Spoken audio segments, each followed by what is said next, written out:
શ્રી કૃષ્ણ. હું શીતલબેન આહિર મારી YouTube channel Khodal બુટીકમાં તમારું સ્વાગત કરું છું. આજે આપણે બ્લાઉઝનું માપ લેતા શીખવાના છે કે જ્યારે આપણી પાસે આવી રીતના રેડીમેડ બ્લાઉઝ આવે છે આપણે ત્યારે તેનું માપ કેવી રીતે લેવું અને આપણે લખવું હોય તો કેવી રીતના આનું માપ લખવાનું તે તમને શીખવાડવાની છું. હું તમને આ જ બ્લાઉઝનું માપ લેતા શીખવાડીશ. આ જ બ્લાઉઝથી કટિંગ અને સ્ટીચ કરી અને પછી પહેરીને પણ આપણે બતાવશું કે ફિટિંગ કેવું આવ્યું છે તે. સૌથી પહેલાં આપણે લંબાઈનું માપ જોશું.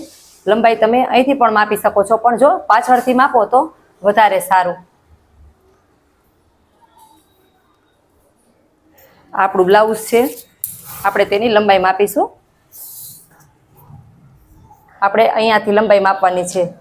આ તમે જોઈ શકો છો તેની લંબાઈ છે તે 15.5 છે. તમે જોઈ શકો છો અહીંથી અહીંયા 15.5 આવે છે. એટલે જ્યારે આપણે આનું માપ લખી ત્યારે આપણે 16.5 લખવાનું છે, કારણ કે અડધો ઇંચ અહીંયા સિલાઈમાં જશે અને અડધો ઇંચ અહીંયા સિલાઈમાં જશે, એટલે આપણે 16.5 આની લંબાઈ લેવાની છે. હવે આપણે આને આગળ કરી નાખશું આ જ રીતના. અને તમે આ રીતના પણ આગળ પાછળ બે કઈ રીતે માપ લેવું તમને બે રીતે સમજાવવાની છો. હવે આપણે આનું શોલ્ડર માપવાનું છે. તો શોલ્ડર કેટલું આવે છે આ તમે જોઈ શકો છો. જે આપણે આ રીતના આપણે શોલ્ડર માપવાનું હોય છે. આપણું શોલ્ડર છે તે 10.5 આવે છે અહીંથી તો અહીંયા સુધી.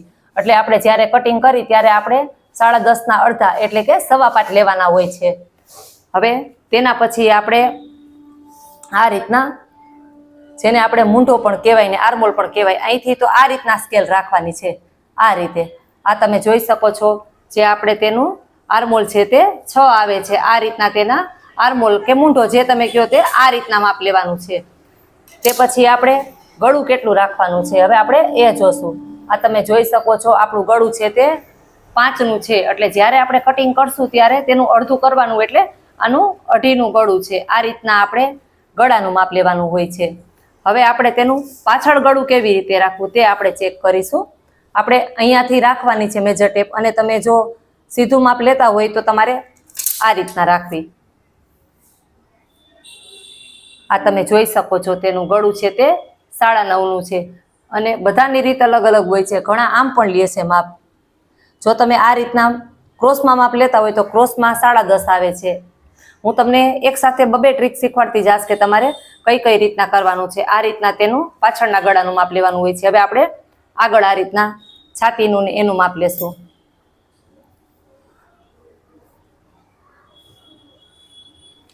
હવે આપણે આ આઈવાળો ભાગ નથી લેવાનો, આપણે આ હૂંકવાળો ભાગ લેવાનો છે.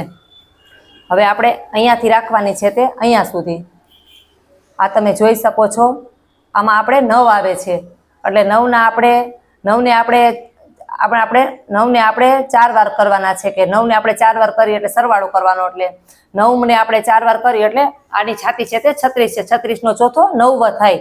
પછી આપણે આગળનું ગળું માપીશું. તમે યાદ રાખજો, આપણે હૂંકપટ્ટીથી માપવાનું છે. આ 9 છે.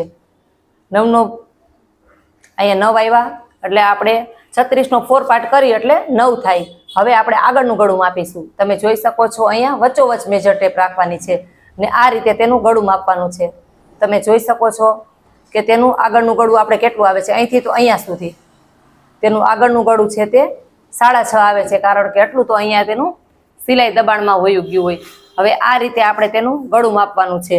અને જે આપણે કમર માપવાની છે તમે આ રીતે પણ માપી શકો છો, પણ એના કરતાં કમર આપણે અહીંથી આ રીતે માપતું જવાનું છે. આવી રીતના આપણે મેજર ટેપને આખા આપણે નીચેનો ભાગ છે ત્યાં ફેરવતું જવાનું છે.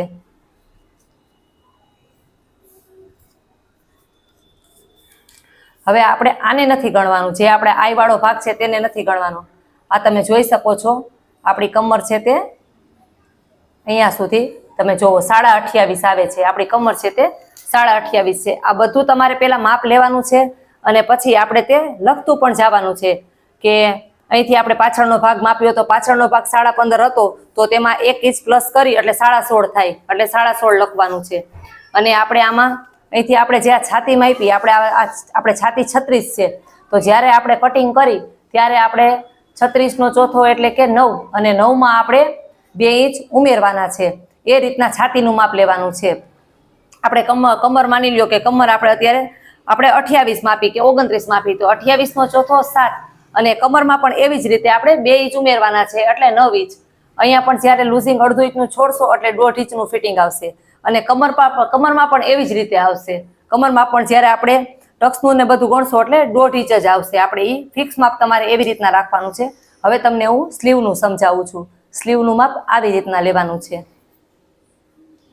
આ તમે જોઈ શકો છો કે આપણી સ્લીવની લંબાઈ છે તે આપણે સ્લીવની લંબાઈ છે તે 11.5 ઇંચ છે. તમે જોઈ શકો છો અહીંથી અહીંયા સુધી. અને તેમાં પણ આપણે અડધો ઇંચ આપણે સિલાઈનું રાખવાનું હોય છે. એટલે કે 11.5 છે તો આપણે 12.5 લેવાનું છે. હવે આપણે સ્લીવની મોરી જોવાની છે. બ્લાઉઝનું જ્યારે મોરી માપો ત્યારે હંમેશા આ રીતના પહેલા ખોલી લેવાનું, કારણ કે બ્લાઉઝની સિલાઈ અંદર થોડી ઘણી વહી ગઈ હોય તે બરાબર થઈ જાય. પછી આપણે આ સ્લીવની મોરી તમે જોઈ શકો છો 5 આવી, એટલે કે આપણે જે સ્લીવની મોરી છે તે 10 છે. આ રીતના સ્લીવનું માપ લેવાનું છે. હવે આપણે આનો મૂંઢો માપવાનો છે.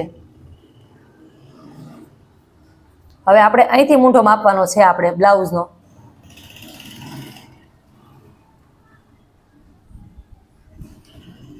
આ તમે જોઈ શકો છો આપણો મૂંઢો છે તે 17 છે, એટલે આપણું બરાબર માપ જ છે. આપણો ગમે ત્યારે તમે ફિટિંગ કરો એટલે 17 અડધા 8.5 તમે અહીંથી જો હજી પણ એકવાર તમને બતાવું છું. આ 8.5 તમે જોઈ શકો છો, અહીંયા 8.5 આવ્યા એટલે આપણું મૂંઢાનું માપ છે તે બરાબર છે. 8.5 આવ્યા પછી આપણે 1.5 ઇંચ હોવું જોઈએ. એટલે આપણે જે 2 ઇંચ આપણે લૂઝિંગ છોડશું, અડધા ઇંચનું પાછું એમાંથી પણ આપણે લૂઝિંગ છોડવું. આપણે સિલાઈ કરી ત્યારે હું કહું છું કે 2 ઇંચ હોય તો આપણે 1.5 ઇંચ કરવાનું. એટલે આપણે 8.5 પછી પણ આપણું 1.5 ઇંચનું સિલાઈ દબાણ આવશે. એટલે આપણું બરાબર જ છે. અને એક ખાસ ટ્રીક તમને બતાવું છું. તમે આવી રીતના કદાચ જોયું પણ હશે ને કદાચ નહીં પણ જોયું હોય કે આ પટ્ટી શા માટે મૂકવામાં આવે છે. આ પટ્ટી છે તે આપણને બ્લાઉઝ ઘણીવાર આપણને કાપડ એવું હોય તો આપણને ખંજવાળ આવે, તેના માટે છે કે તે આ રીતના મૂકશો તો તે નહીં થાય. તે પણ આપણે સમજાવશું. ને આ બ્લાઉઝ છે તે તમે જોઈ શકો છો, આ આપણે 4 ટક્સ અને બેલ્ટ વાળું બ્લાઉઝ છે. હવે એ બધું માપ્યા પછી આપણે શું માપવાનું છે, તો હવે આપણે યોગપટ્ટો માપવાનો છે. એ બધું થઈ ગયું. હવે આપણે યોગપટ્ટો માપવાનો છે કે આપણો યોગપટ્ટો કેટલો છે, અહીંથી માપવાનું છે. આપણો યોગપટ્ટો 4નો છે, એટલે અડધો ઇંચ આપણે બે સાઈડ સિલાઈ દબાણ છોડશું એટલે આપણે અહીંથી 5 ઇંચ લેવાનું છે. અને હવે અહીંયા માપવાનું છે કે અહીંયા આપણે કેટલું છે, તો અહીંયા આપણે 3.25 આવે છે. એટલે બે સાઈડ આપણે અડધો ઇંચ સિલાઈ દબાણ છોડશું એટલે 4.25 ઇંચ આવશે. અને ખાસ ઘણાને એ પ્રશ્ન વધારે હોય છે કે આપણે દોરી આપણે મૂકી છે. આ તમે જોઈ શકો છો, આ મેં દોરાથી બનાવેલા છે. આ પણ હું તમને શીખવાડીશ કે આ કેવી રીતના બનાવવા. આપણે જે આવે ને સિલાઈનો દોરો તેનાથી જ મેં ફૂમકા બનાવ્યા હતા. આ પણ આપણે શીખશું કે આ કેવી રીતે બનાવવા. હવે આપણે જ્યારે આપણે દોરી મૂકી ત્યારે આપણે અહીંથી 2.5 થી 2.5 ઇંચે નિશાન કરવાનું. 2.5 થી 2.5 ઇંચે નિશાન કરવાનું. ત્યાંથી આપણે દોરી મૂકવાની હોય છે. એટલે આપણે આવી રીતના આપણે બ્લાઉઝ માપ લેવાનું હોય છે. આપણે આ જ બ્લાઉઝથી આપણે માપથી જ આપણે કટિંગ કરીશું, સ્ટીચ કરીશું. અને દોરી વગર ખંભેથી ન ઉતરી જાય, આગળ ક્યાંય ફુગાઈ ન પડે તેવી રીતના બનાવશું. અને હું તમને પહેરીને પણ બતાવીશ કે આવી રીતના ફિટિંગ આવ્યું છે. જો તમને મારો વિડીયો ગમ્યો હોય તો લાઈક કરજો, શેર કરજો, સબસ્ક્રાઈબ કરજો. ધન્યવાદ.